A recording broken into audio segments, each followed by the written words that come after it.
السلام عليكم ورحمة الله وبركاته. رسالة إلى علماء الدين، حفظكم الله في جميع أنحاء العالم الإسلامي، أنحاء العالم كامل.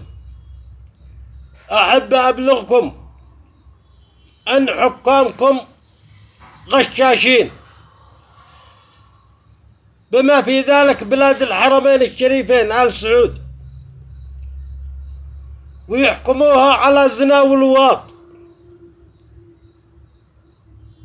وأنا ملك عربي عالم دين من بيت نبوة، من بيت رسول الله عليه الصلاة والسلام، من سلالة الخليفة عمر بن عبد العزيز. التقينا والرسول في عبد مناف، أتآمروا على والدي قبلي الذي تحمل اسمه دول العالم، قبيلة الزنا الذي ينتسبوا إلى مصعب بن عمير، وهم زنا ما هم من مصعب.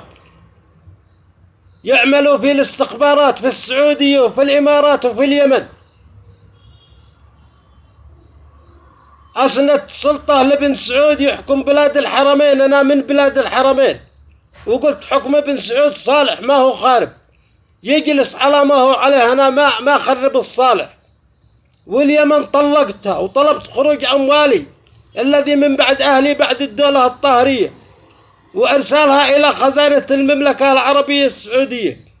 واليوم ابن سعود يعقد اجتماعات مع مجلس التعاون، ومجلس التعاون حكمه باطل ويغش الشعب حقه، يغش الرعية، إنه يحكم بالإسلام وهم يكذبوا.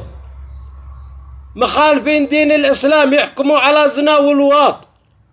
لا أسندت لهم سلطة ولا عندهم سلطة شرعية. ويقول وأتحدى العلماء على ذلك، علماء الدين، وأنا ولي أمر.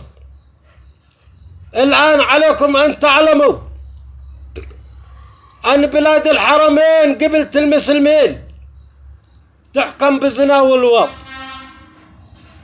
ما تحكم بما يرضي الله. بدل بعد دخولهم مع مجلس التعاون وعقد اجتماعات، وأنا قلت له أن السلطة البلاد الحرمين فقط، وليس لك سلطة يا ابن سعود تسندها لأي جهة في العالم. الآن على الشعوب الإسلامية أن تعلم الحقيقة، ومن ينكر ذلك يتواصل بالرئيس ترامب، بالرئيس الأمريكي السابق الوصي الشرعي، يخبركم الحقيقة.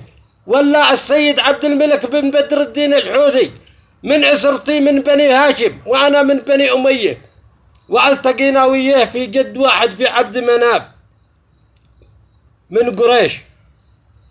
ويعلمكم الحقيقة يا علماء الدين ويا شعوب إسلامية، ايش يحكموكم الحكام بزنا واللواط وغش. وتحياتي لكم، واعلموا اني منعت العمرة والحج على اي دولة ان رجع ابن سعود الى صوابه وترك مجلس التعاون في حكمه حلال للمقدسات، ويمنع الحج والعمرة، حتى يعلموا الشعوب الإسلامية قبح حكامهم.